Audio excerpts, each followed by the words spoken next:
అలసిన మీ శరీరానికి శక్తి, బలం, ఆరోగ్యం కావాలా? Second shilajit resin.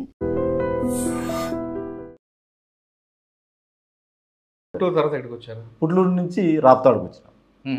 రాప్తాడులో different culture, ఓవైపు ఫ్యాక్షను, ఓవైపు నక్సలైట్లు. అప్పుడు మావోయిజం లేదు, నక్సలైట్లు అనేవాళ్ళు. నక్సలిజం ఎవరంటే అప్పుడు నక్సలైట్ ఎవరు? ఫ్యాక్షనిస్టులు రాప్తాడులో ఈ పరసన్నాయపల్లి ఇక్కడ ఈ ఏరియాలంతా ఫ్యాక్షనిజం. బండమీదపల్లి, ఎర్రగుంటపల్లి, భోగినేపల్లి, పాల్చెరు అదంతా కూడా నక్సలైట్లు తరచు వచ్చిపోయేవాళ్ళు. కరుదాడులు అక్కడ కూడా దళం ఏముండేది అప్పుడు? పెన్నోబేదం దళం అని తిరిగేది అక్కడ. రామిగిరి ఆ ప్రాంతం అంతా కూడా మన ఊరకొండ ఏరియా అక్కడంతా తిరిగేది. వాళ్ళు తరచు చేసి అప్పుడు పరిటాల శ్రీరాములు, పరిటాల హరి వాళ్ళు ఎవరైనా వాళ్ళ ఇక్కడ రారు, ఇక్కడ వీళ్ళు సపరేట్. దానికి ఓకే. అక్కడ ఆ రెండు ఛాలెంజ్ నెలకు మీరు ఫేస్ చేస్తారు. ఇది సేమ్ బేసిక్ పోలీసింగే. అప్పుడు తరచు అన్ని గ్రామాలు విజిట్ చేయడము, ఇన్ఫార్మెంట్ సిస్టము. అప్పుడు కుమ్మింగ్ ఆపరేషన్స్ ఎక్కువ. 2-3 days వెళ్ళిపోయి విలేజెస్లో వెళ్ళిపోయి సెర్చ్ చేయడం, కార్డన్ సెర్చ్లు, ఏదైనా సస్పెక్షన్ ఉంటే విచారించడం. ఈ విధంగా 2 రకాలుగా చేసేవాళ్ళు. రాప్తాడులో మీ బాగా టఫ్ వన్ కేసు చెప్పండి. టఫ్ అంటే ఒకటి ట్రిపుల్ మర్డర్. మన ఇంజనీరింగ్ కాలేజ్ వెనకాలనే ఒకసారి ట్రిపుల్ మర్డర్ జరిగింది. ఒక ప్రసన్నాయపల్లి విలేజ్ వాళ్ళని, ప్రసన్నాయపల్లి గ్రామస్తులను ముగ్గురిని ఒకేసారి చంపేసి ట్రిపుల్ మర్డర్. ఆ కేసులో కూడా ఇది చేసాం. మళ్ళీ ఫ్యాక్షన్ మర్డర్. తర్వాత వేరియస్ ఫ్యాక్టర్స్ ఇన్ఫ్లూయెన్స్ చేసి వాళ్ళు కూడా కాంప్రమైజ్ అయిపోయి ఈ కేసు అయితే వీగిపోయింది. అంటే అందులో క్లూ ఎలా వచ్చిందంటే ట్రిపుల్ మర్డర్ అంటే అది ఓపెన్ జరిగింది. ఐ విట్నెస్ అంతా ఉన్నారు, చూసిన వాళ్ళు పలానా వాళ్ళు చేసినారని. అది సీక్రెట్ ఏం లేదు, దాంట్లో చూసినారు. సార్ ఫ్యాక్షన్ ఇక్కడ అనంతపురం జిల్లాలో ఫ్యాక్షన్ మర్డర్ చేసిన తర్వాత పారిపోవడం కన్నా వాళ్ళే సరెండర్ అయిపోతారు అన్నది వాస్తవం.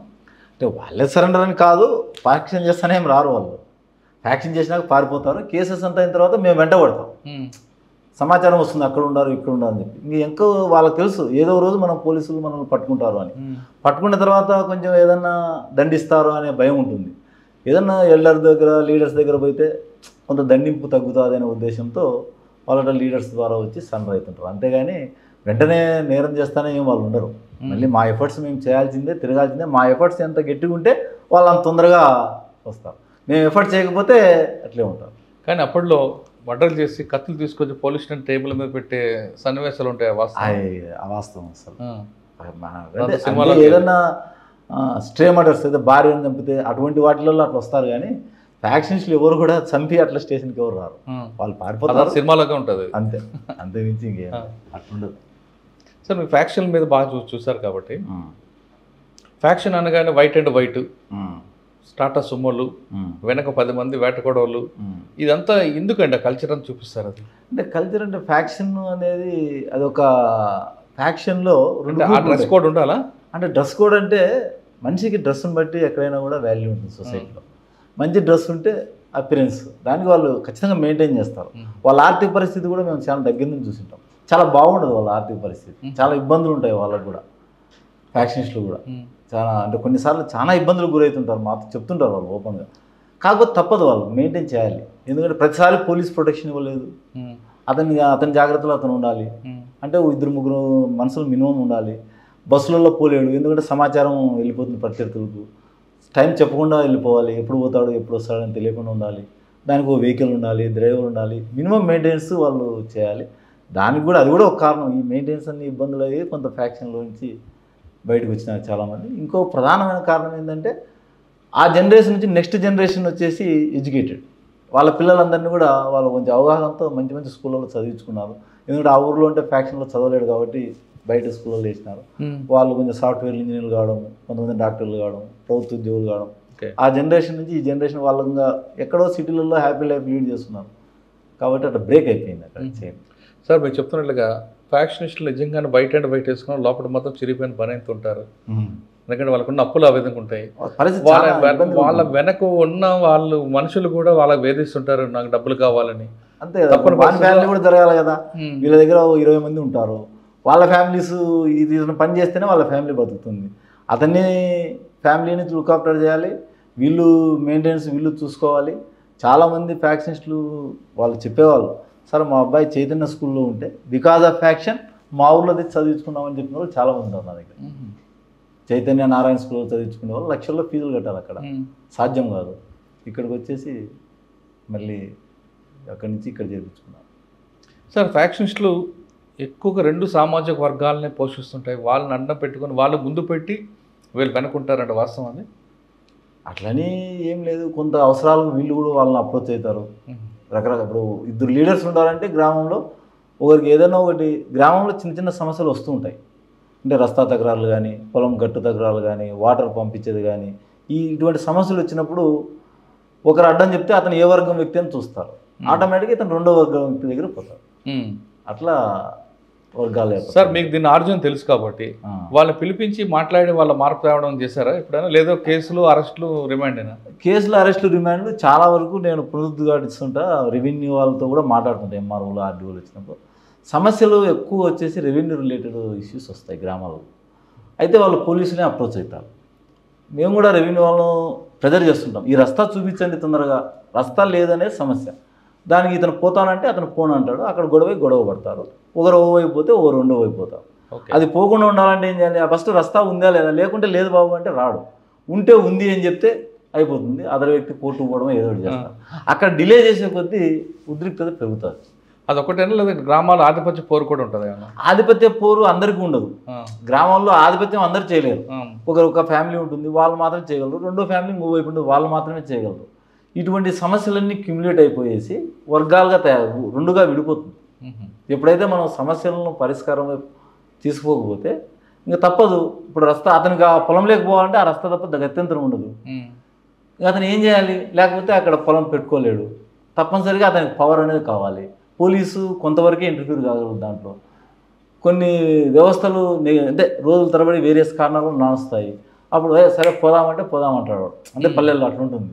అప్పుడు దానికి అతనికి కొంచెం పవర్ కావాలి. పవర్ కావాలంటే ఒక వ్యక్తి ఉండాలి. ఆ వ్యక్తిని అప్రోచ్ అయ్యి పోవడము, ఆ ప్రాసెస్లో జరిగినవి చాలా ఉన్నాయి. అది కానీ దానివల్ల జరిగే నష్టాలు చాలా ఉంటాయి కదండి. అది ఆలోచించారా వాళ్ళు? ఆలోచిస్తారు.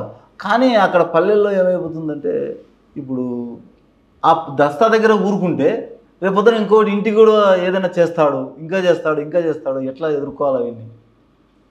కానీ కొంతమంది ఆ ఫ్యాక్షనిస్టులకు సంబంధించిన మీరు ఆఫీసర్లు ఏం చెప్తుంటారంటే, ఫ్యాక్షనిస్టులకి ఉన్న వాళ్ళకి ప్రోక్ చేసే వాళ్ళు ఎక్కువ ఉంటారు, దాని నుండి ఎక్కువ రప్చర్ అవుతుంటుంది అంటారు, వాస్తవం అది?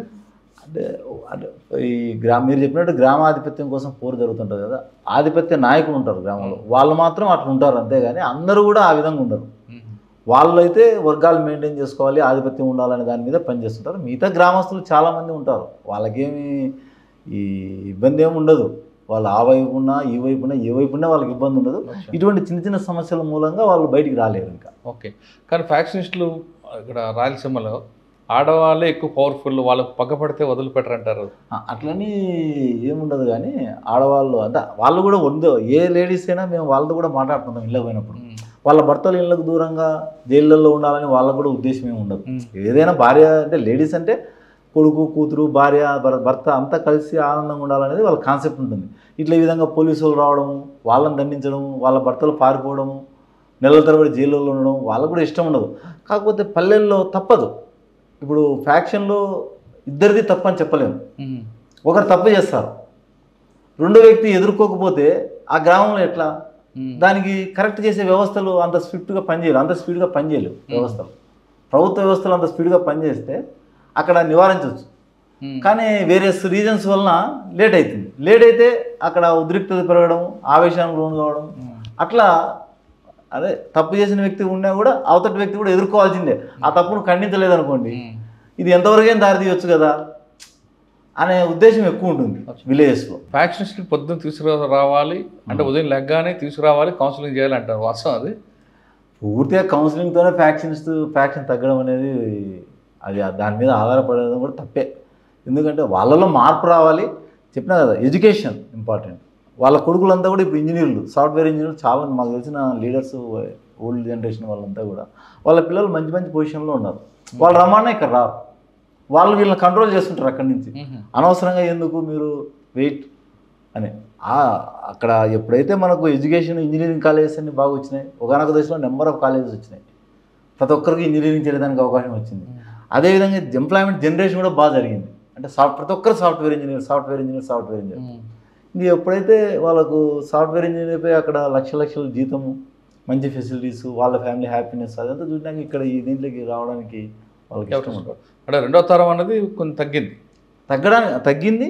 ఇంకా అసలు రెండో తరం వాళ్ళు అసలు 99% దాంట్లోకి రారు. మూడో తరం లేదు ఇంకా వాళ్ళ పిల్లలు అసలు రారు. వీళ్ళే రాకుండా వాళ్ళ పిల్లలు అసలు లేదు. నిజంగా ప్రస్తుతం ఉన్నటువంటి సమాజం దేనికి ప్రయారిటీ ఇస్తుంది? ఆర్థిక సంబంధాల చుట్టూ మాత్రమే తిరుగుతోంది. మళ్ళీ ఎన్నికలంగానే చాలా విరక్తి కలుగుతాం. మంచి అనిపిస్తుంది కదా, లేడీస్ కూడా ఛాలెంజింగ్ జాబ్స్ చేసినప్పుడు చాలా బాగుంటది. ట్రాఫిక్ అసిస్టెంట్స్ గా నియమించిన ట్రాన్స్జెండర్స్ అందరితో సాల్యూట్ చేయించుకుంటున్నారు. ఫుడ్ డెలివరీ ఇవ్వటానికి వెళ్ళినటువంటి డెలివరీ బాయ్ అనిల్ పై కళ్ళ ముందు